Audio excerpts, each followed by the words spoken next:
Today we are answering the most requested question that I have received both on this YouTube channel as well as my Instagram, which is comparing and ranking my various road bikes. Now, at the time of this video, doing this channel for 5 years, I have featured, reviewed, tested, raced a variety of different frames, bikes, wheels, etc. And I think finally is the time for me to share my thoughts about how these different frame sets compare to each other. Now, of course, I don't want to make this video 30 or 40 minutes long because I think that's a little bit unnecessary. So we're just going to dive right into the data so that you can see everything at a glance. But before we do that, I'm going to just be breaking down some of the various details, the criteria. I'm going to talk about the specific point system that I'm going to be using. Of course, I'm going to be giving you guys the specific frame sets in question, including their price and their frame set.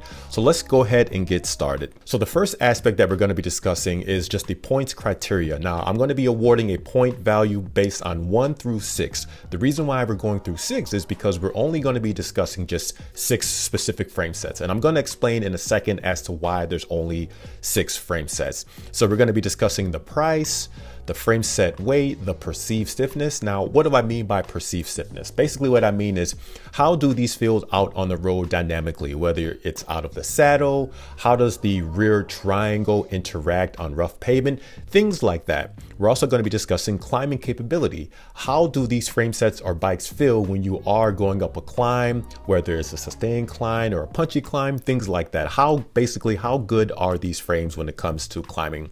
Next, we're going to be discussing is crosswind stability. That one's pretty obvious. Next one, it was going to be agility, nimbleness. Do these feel more just like a large body vehicle, or do they feel more like a go-kart?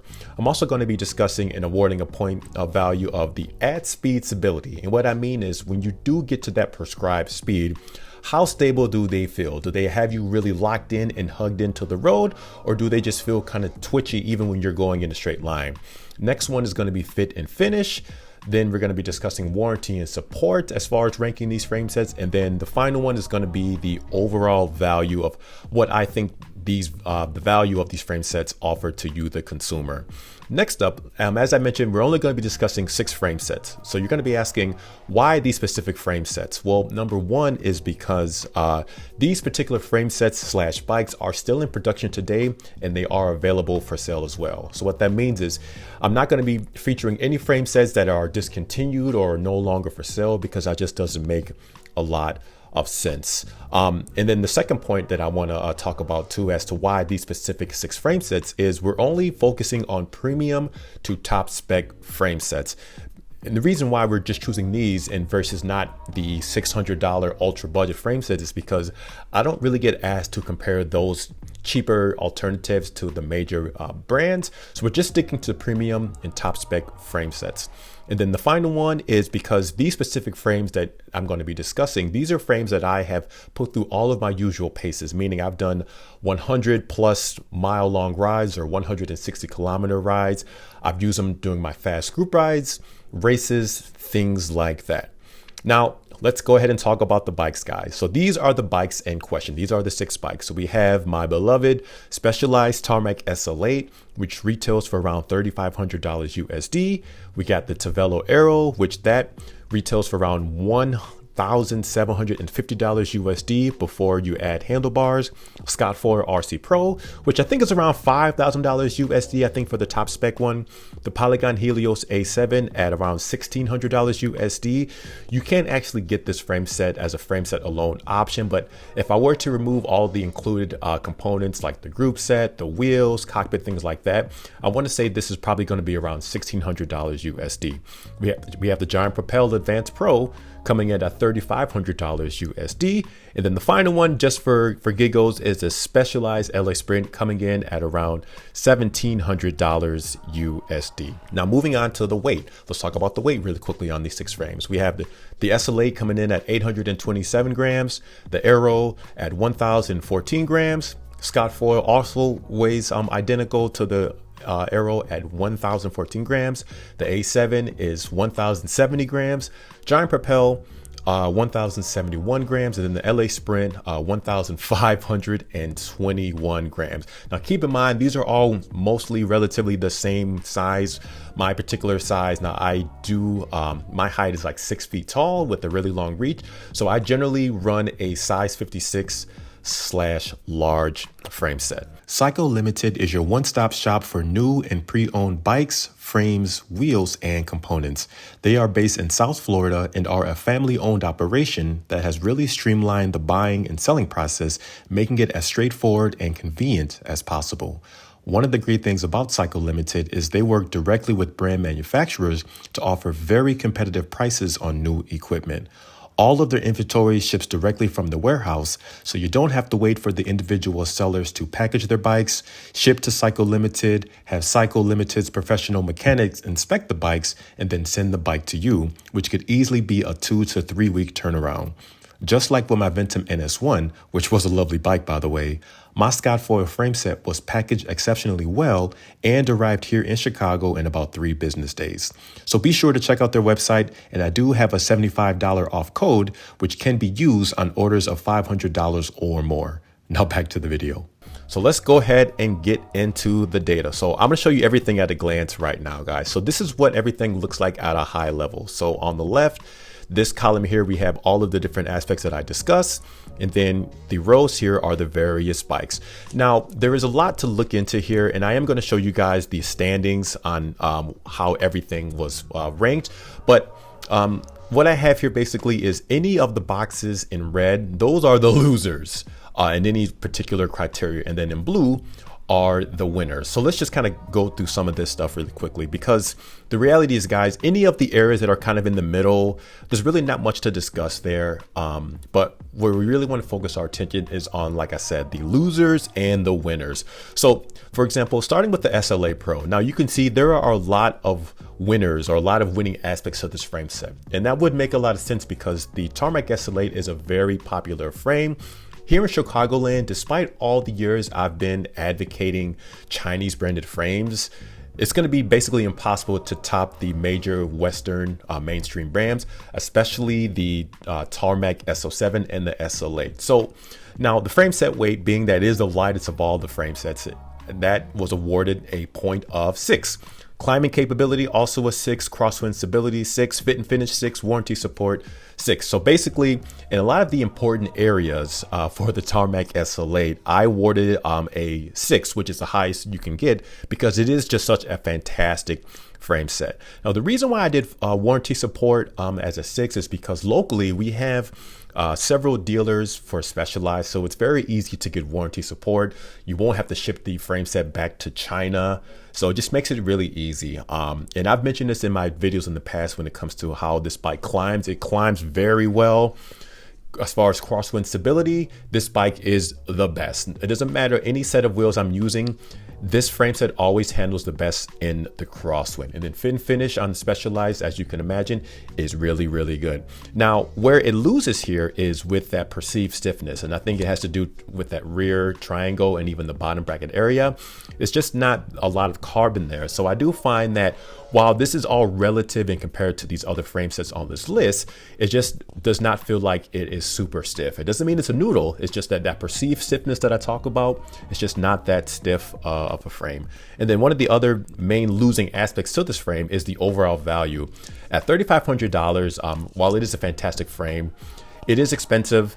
But I just think as far as value, I think if this is something you're looking for, I do think that there are other alternatives on the market. Next up, let's talk about my Giant Propel Advanced Pro. Now, this is one of my favorite frames, if not my favorite frame overall, but it didn't do too well, as you guys can see. So even if you look at, for example, the crosswind stability, so it's not that great in the crosswind stability. And same thing with the fit and finish. I've had issues with trying to align the calipers to the rotors. And then it also gets to one because I had just a nightmare dealing with Giant's warranty and support. I have a whole separate video I did probably like a year and a half ago on that, but the warranty from Giant is not great. It sucks. And quite frankly, I've received plenty of other messages from other customers who have told me the same thing. So unfortunately for Giant, and the fact that the Giant Propel is due to have an update probably pretty soon, but yeah, it's just not that good when it comes to warranty support. But when it comes to agility and nimbleness, this was one of the winners. I love the way it actually performed out on the road dynamically. When it came to that perceived stiffness here, climbing capability, it's really good in those regard. And really it gets a lot of other pretty good remarks. It's just that what keeps it behind is that crosswind stability, fit and finish, and then warranty support.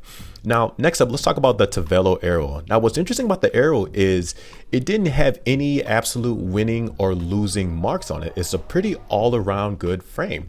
Now, you look here, some of the more highlights I would say here, and this is where basically these green boxes mean that it was a tie with some of the other frames. The frame set weight, it's a really solid weight for the price. Perceived stiffness is really good. This is a bike that I've raced on a handful of times in this past spring and summer. And it's just a really good all-around frame. It doesn't really have anything too terrible. I guess if you're talking about relative fit and finish to these other frames, it's on the lower side. Warranty and support, I gave it a 2, simply just because, again, there aren't really any dealers here locally in Chicago. And even though there is an American dealer, you're going to have to end up shipping this bike back or frame set if there are any problems. And then, but for the overall value at $1,700.50, this is why I give it a 5, because as far as value goes, it's fantastic. Moving on over to the Scott 4 RC Pro. Now, this is one of the more recent frame sets I've had in my rotation. It gets a 1 on price because, like, again, it's like $5,000, guys. That's a lot of money for just a frame set. And you can essentially buy a complete, really good bike for the cost of just a frame set alone option. But when it comes to the weight, the perceived stiffness, this is where you get to tie with the Tavelo Arow. So it's really good in these two departments here. The at speed stability is really good as well. Despite the fact that it's an aero frame and it's very stiff, it handles very well when you are at speed. It's not twitchy at all. And now granted, you know, it's not going to be the best when it comes to crosswind stability. It's right in the middle, I guess more on the lower side. But nonetheless, really the main losing aspect of the Scott Foil is really just come down to price. But outside of the price, if you can afford it, or if you find one for sale or secondhand, there's just a lot of upsides, in my opinion, to the Scott Foil RC Pro frame set. Now, moving over to the Polygon Helios A7. This is also one of the more recent bikes I've had over this past summer, and it's fantastic. Now, when it comes to price, the price on it is fantastic. I mean, you can basically get a complete Di2 complete bike from Bikes Online for, I don't know, it's gonna probably run you like $3,600 USD all in. So a complete bike is still gonna be less than a Scott 4 RC Pro frame set. One of the other winning parts to this Polygon Helios A has to do with its at speed stability. I've done at least a few 100-mile rides with this Polygon Helios A. It is very comfortable and it's very stable at speed, in part due to the fact that the wheelbase on this frame set is actually the longest out of the other frame sets I have on this list. And just the overall value, guys, is fantastic. Like I said, the price point that you can get with this bike all in is just fantastic. So really, there's a lot of upsides to this bike with the price, the at speed stability, and just the overall value, guys. I cannot recommend the Polygon Helios A enough.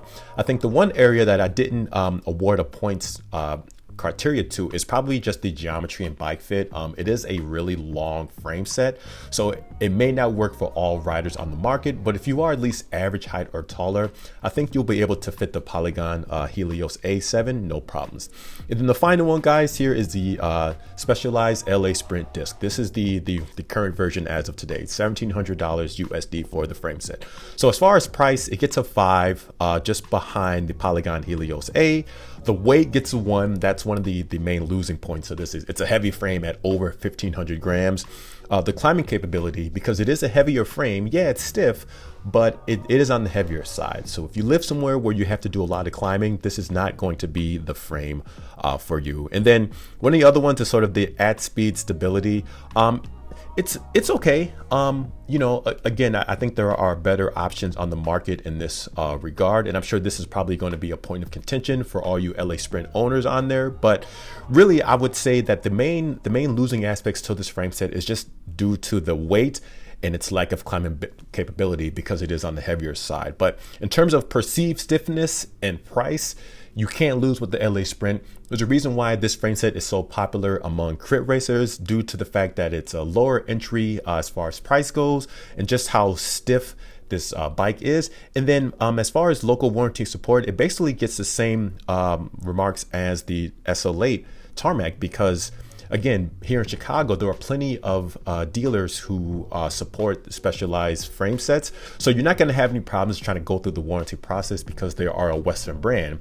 And you're going to have a much easier time through that warranty process versus trying to deal with something like the Tavelo Arow. And then it's just overall value, just middle of the road. I say get to 4. It of course beats out the RC Pro, beats out the Giant Propel for sure. So no issues there on that regard. And then this is the final part I want to discuss with you guys, is basically this is how I ranked everything. So in first place, guys, which is probably no surprise, is the Tarmac SL8 Pro frame set. I mean, it's lightweight, it climbs really well, it handles very well in the crosswind. It's a popular frame.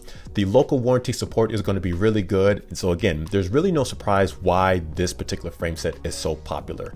Second place is the Tavelo Arow. I have spent a lot of time with this frame set as well. I've had both these two frames now for well over a year, and it's just fantastic. And even though the Tavelo Arow, it doesn't have any very specific winning or losing aspects to it, it's just a fantastic middle of the road, do it all type of frame set. The price point is really good. It's stiff, it's nimble, it handles pretty well in the crosswinds, and just is just an overall really good frame set.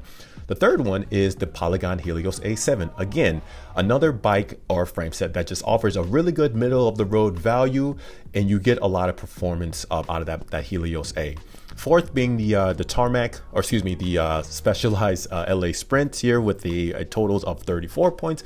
Again, it's a very stiff bike. The price point is very competitive. It's just on the heavier side, and it's not going to do well when it comes to climbing. And as you guys know, where I live at here in Chicagoland, it's very flat here. So you may not need a bike to handle on the climbs. I certainly don't here, and so you do see a lot of Allez Sprints out on the road.